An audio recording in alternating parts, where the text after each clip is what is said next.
This is where the stars of Kansas come to shine.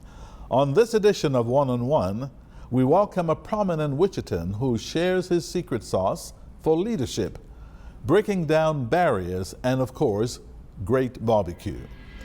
Carl Brewer has seen life from many different angles, from Joe Six-Pack on the assembly line, to military soldier, to politician, to small business entrepreneur. Mr. Brewer has rubbed shoulders with Kansans of all stripes. Born in Wichita in 1957, Brewer graduated from North High School, attended Friends University, and then went to work in the aviation industry. He also enlisted in the Kansas National Guard, where he served for 21 years, rising to the rank of captain. Then, of course, there's community service, 6 years on the city council and 8 years as Wichita mayor. Interest Arena, the new airport terminal at Eisenhower National Airport, and the new library were all projects during Brewer's time as mayor. Brewer was also seen as champion of local business and a strong promoter of the city's aircraft companies.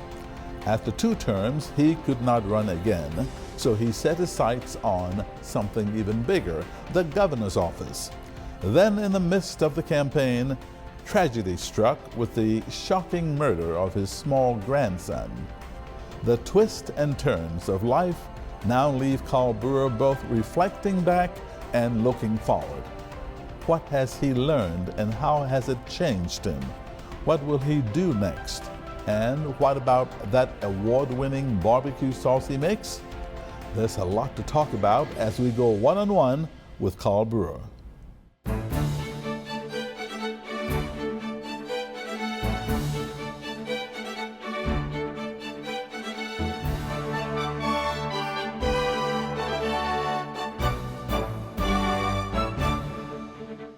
Hello and thanks for joining us. I'm Victor Hogstrom, and it's a pleasure to welcome former Wichita mayor and recent candidate for governor, Carl Brewer, to the program.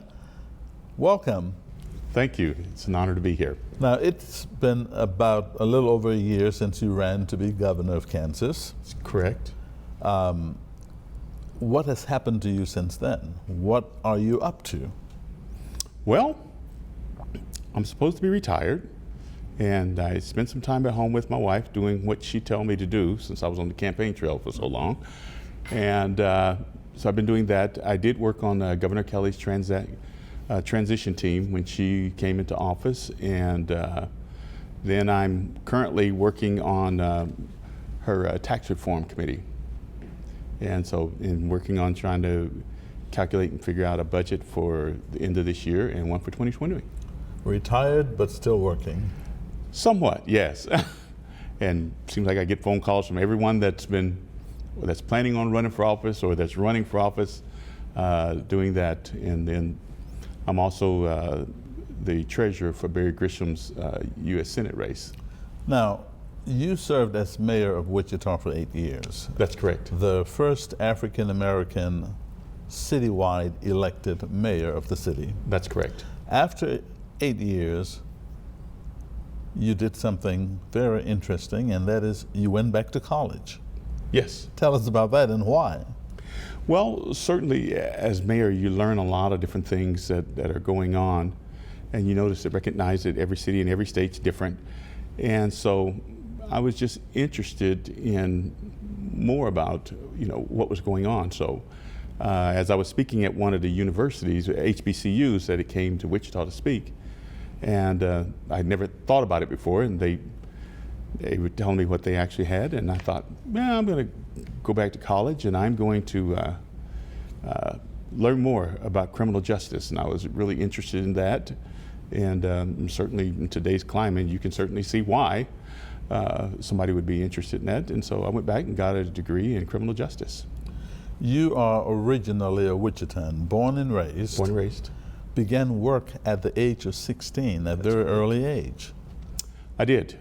I was in a single family household, and I was the oldest, and there were 6 of us, and so somebody had to take care of the family. So I went to Excel Meatpacking Company and raised my age, and they hired me, and I worked there at night. Okay. And helped my mother take care of my brothers and sisters, and went to school during the day. So what happened after that? You joined the military. Yes. What prompted that? Well, that's another story. Well, I actually ended up joining the military because I got married at an early age, and I got divorced at an early age, and I had 2 children. So I was trying to figure out, okay, what am I going to do with my life? And so I decided I would try the military, and found out it was an excellent fit for me, and I enjoyed it. And so I joined the military, and what I originally thought was going to be maybe a 6-year term ended up being a 21-year term. And I stayed there for 21 years and progressed through the ranks, and went to officer candidate school, and kind of enjoyed myself, and had some very good careers while I was there. And you became Good jobs. captain. Became captain. I commanded an infantry company, and then I commanded also an armored tank company. So when you returned to Wichita, you put your sights on politics after a while. What led to that? Did the military help you develop such leadership skills? Because from being a politician, a city councilman, you became a mayor. Yes. So talk about first, how did you get to decide to becoming a city councilman, getting involved in politics, local politics? Well, actually, I came back, and I was working in the community, and helping individuals out in various different groups and homeowners associations, various different groups that were putting things on like Black Arts Festival, Juneteenth, and different activities going on, and helping organize neighborhood associations. But I was getting the military involved because of the fact that back during that time frame, the only time you ever heard of the military is in the event of war, a disaster, or it was some type of tragedy had happened in the communities or in the country. And so they needed to see a different side of the soldiers in the military in a different role. So from that standpoint, I started getting soldiers involved, and we would take different projects and work on those. And so that's how I ended up, we started out the first Sedgwick County Law Camp for kids, and taking kids from the inner city and kids in rural Kansas, putting them together and causing them to work together and performing leadership skills. And then one day I was asked about running for office, and I thought, nah. My neighborhood association said, no, well, you should go represent us. And so this is for the city council? That's for the city council. So, actually, Citizen Participation Organization. It was an advisory council to the city councilman, who at that time was Dr. George Rogers. And so I said, sure. And I ran for that position, and ended up getting there, and I was president of the board for him. And then I ended up saying I wanted to go run for city council, and he supported it, and I ran for city council, and I ran. And surprisingly, I thought, well, I couldn't think of anybody that ever died from running for office, so I could try it. And I did that, and I ended up getting elected to the city council. 2 terms. 2 terms. And I brought a different flavor because I felt that it was important that if I represent the people, then I should be explaining to the people what's going on and explaining them how things actually work or what's getting ready to come before the city council. So I started each month having a Saturday meeting and telling them, okay, this is what's going to be coming up before the city council, and connect the dots for them, as I always said, so that I was educating everybody. This is how the city works, and these are some of the politics that we have to get through, and we have those challenges here. So educating them in how the city actually works so that they could take care of themselves. But there was something that led you to run to be mayor. What was that? Well, because it became a citywide race. Yes. For mayor. Well, I didn't believe everyone had an opportunity to be at the table, and I believe that that if you're a leader, you should bring everyone to the table and find out because the city belonged to everyone. And I didn't see that. It seemed like it only belonged to a few. And that few happened to be those that were much more fluent than others. And if you didn't understand how things actually are government, how government worked, then it didn't matter. Right. And so my thing was to change that and to educate people and give them an opportunity to have a voice, but give everybody an opportunity to have a voice.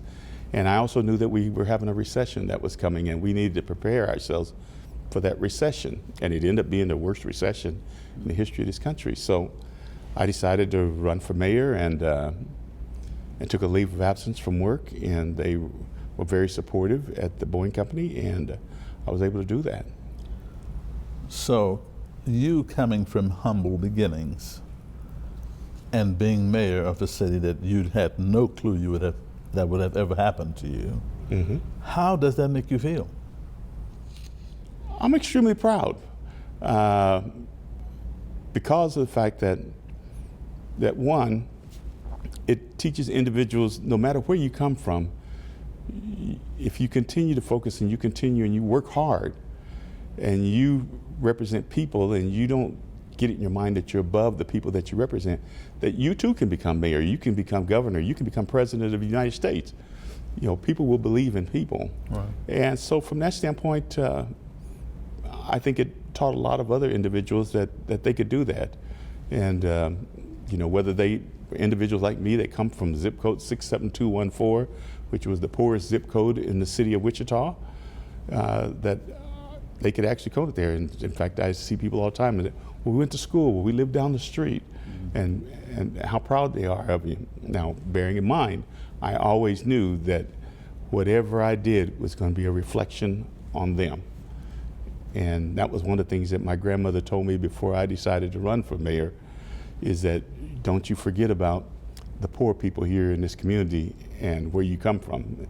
And up until the day she died, she watched television and to see exactly what I was doing. And when she didn't understand it, then I was to come over that day and explain it to her, what I was doing.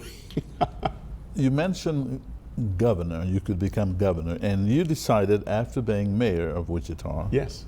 that you wanted to be governor of the state of Kansas. But hold that thought, because Okay. I want to find out, what did you achieve as mayor that would have cost you to run, to make up your mind to become governor, that made you to think you could do it as governor? Okay. Well, I would say a lot of it, when you open the door and you start inviting people to the table, people will come to the table. And I knew that Wichita could be far more than what we were already. And we were a great city, but we could do more than that. And so we started out with the development of downtown Wichita. And we brought millennials and we brought individuals that were around previous years and said, what do you want? What would you like to see? And we came together and we brought that. We got a new arena, and we did that. And then we talked about and touted that we were the air capital of the world. But then when you flew into our airport, we looked like we were in 1906. It's the climate that you have. And so we changed that to where we really truly look like, when you arrive in Wichita, you could say, well, I've arrived. I'm at the air capital of the world. And then education was a big factor. And so what better place to start than my children being able to read and to be able to learn, because that's the first thing you have to learn how to do if you're going to be a leader, or you're going to be in public government, or you're going to be a teacher. You must know how to read. So we did a new library, and I made that my agenda in making sure that children got those opportunities, that we invest in the ground floor of educating our children. So the interest arena, the airport, and the airport terminal, Yes. and the new library. Exactly. Were your three major accomplishments. There's three major accomplishments, and then engaging individuals where the millennials believed that they had a say and that they took ownership of our redevelopment of downtown. So then, back to my original question, you decided then you wanted to run to be governor. You didn't win. What happened? Well, certainly the thing is one, you have to be able to raise money, and I could not get my hands on the money, and because of politics, you know, the current governor, they had the money locked up, and so they, from that standpoint, they end up raising more money than I did, and various different areas that I thought were going to come out did not show up to vote. But throughout the entire thing, during the 17 months and 6 weeks, you'll always remember those dates. Yeah. And I traveled the entire state, and in the entire state, Kansas has some wonderful people. They have some wonderful sites. They have wonderful opportunities. We're just one of those things in the United States that's the best kept secret. Very similar to the way Wichita was.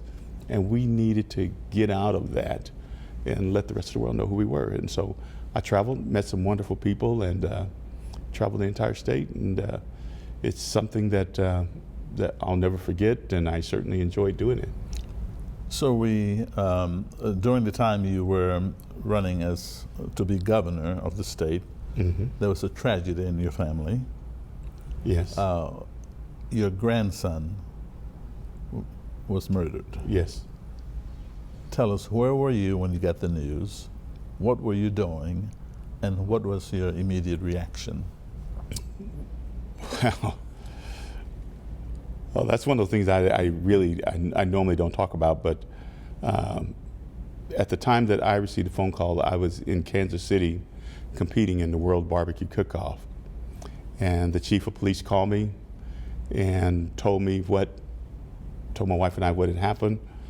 And so I remember trying to convince him that he was wrong in what he was saying. And because, you know, he told me that, you know, they found him, he was encased in concrete.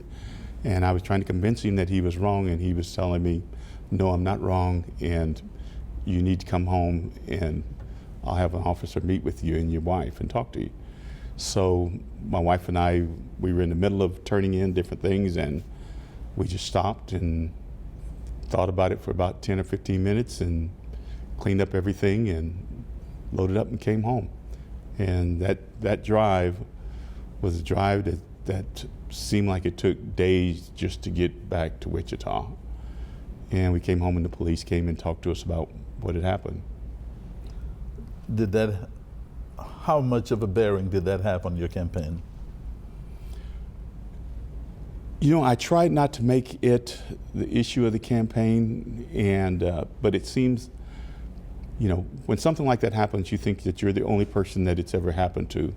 And as I traveled the entire state, it was amazing the number of people that I seen that this had happened to. They were either coming to wherever I was at to talk to me about what had happened to them, or bringing their legal papers, wanting me to review the legal papers, and or they'd be at the hotel, find out where I was staying, and they would sit there sometimes at 10 or 11 o'clock at night waiting on me to arrive there to talk to them about it. And so pretty much every city I went to, no matter whether it was large or small, they all had some type of issue, and there was something that happened. So I wasn't going to forget about it because they were continuously talking to me about it. And every candidate forum, children's social services and issues of that nature happened to be the topic of conversation, or that question you knew was going to come up, and you knew who it was directed to. Mm-hmm. And so, but I tried to work extremely hard at not losing my focus, and focus on the issues that were before us and what was going on, and also remembering that if elected governor, I could bring about change and I could fix these things for them. So I had a certain passion that I had for that, and being able to get elected so that I could bring about those changes. Okay, so let's take it a little light now and play a little game that Okay. we usually play, because I know that's heavy stuff we're talking about, especially on your heart and your mind, your grandson. Uh-huh. We'll play a little game, and I will start a sentence and you finish it. Mm-hmm. Are you ready? I'm ready. All right. The first one, my greatest weakness is? My love for children. The second is, my greatest strength is? My my greatest strength is being able to have a vision and see what we may not be, what we can be. And I know we can always do more and be more than what we actually see or think that we can do.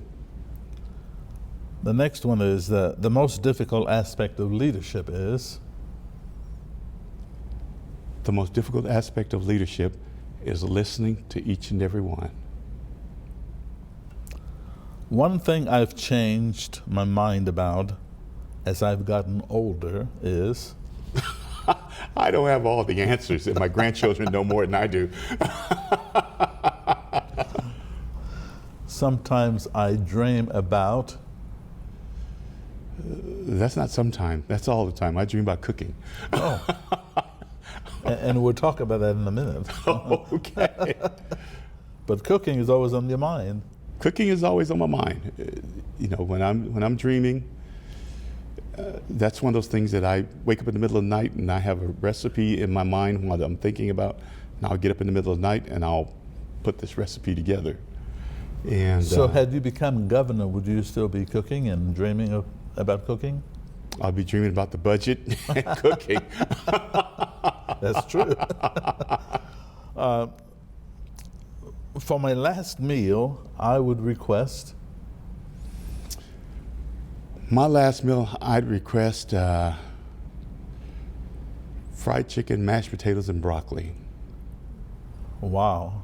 Not barbecue? I've had 30 years of barbecue.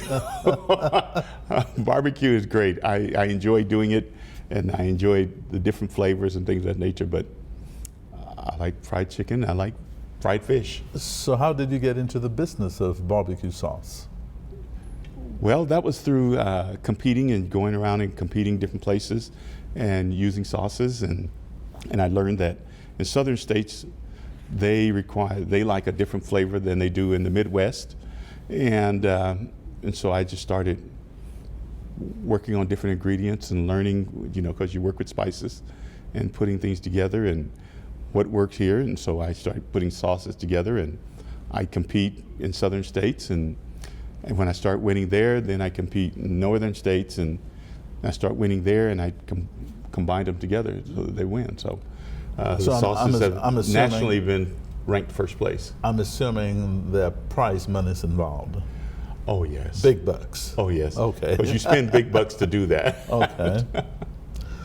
So what, in your opinion, does the African American community in Wichita need that it doesn't have?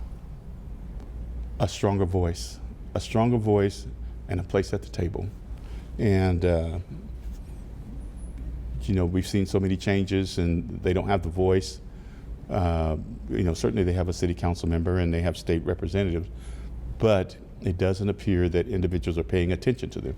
It's still, you know, those that have the influence and have the money are the people that they're listening to.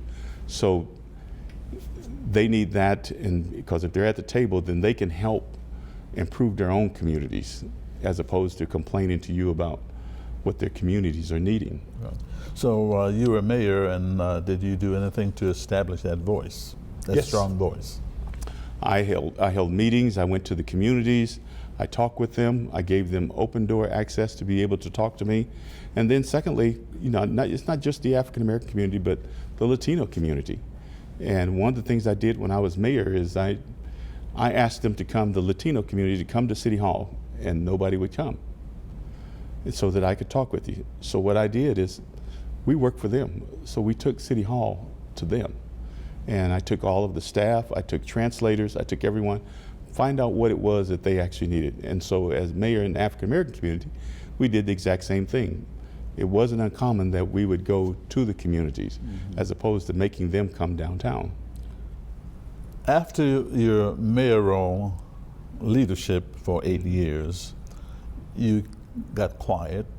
We did not hear from you until you ran to be governor. And then after that, you got quiet. What's next for Carl Brewer? What can we expect? Well, yeah, what you can expect me to do, whatever Kathy tell me to do right now. With my wife. Kathy is your wife, yeah. But, you know, I don't know. Right now, I'm currently working on the governor's budget and Any bit of political taxation. aspirations? You seem ripe for that and ready to go. I don't know if there's any political aspirations or anything. Different ones have asked me about running for Congress or running for U.S. Senate, and I'm just I kind of enjoy the man cave that my wife has made for me and sitting inside there with my grandson. So that makes you get old very fast. I know. You don't want to do that, do you? No, we don't want to do that. But it gives me that opportunity to think about it. And of course, different ones call and want political opinions and things of that nature, or how to run campaigns, or what they actually doing there. So I'm not exactly sure what's going to happen for Carl next.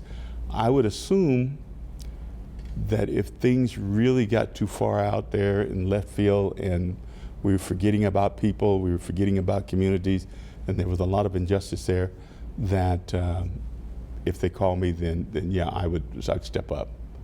And that's one of the things my grandmother taught me at a very young age. You help those that can't help themselves. And so, I guess I'm on call right now until my community or they call me back and say, hey, we really do need you. And it's obvious that they need me. So my final question, define Carl Brewer. Who is he? I would say Carl Brewer is a servant, very humble servant, and very honored that people believed in me during the time frame that I was in leadership, whether it be the city council member or citizen participation organization. And they stuck with me the entire time, and even when I needed help, they were right there. The community was with me, the city was with me, and so I'm just a plain, simple, everyday guy that lived next door to you. Carl Brewer, politician, barbecue sauce expert, and father, grandfather. Thank you so much. It's been a pleasure having you. Thank you. It's an honor to be able to join you today. Thank you. And thank you for watching this edition of One on One. Our email address is oneonone@kpts.org if you have a question or comment. We always like hearing from you. It was good to have you with us. I'm Victor Hogstrom. Be sure to join me next time for another edition of One on One. See you then.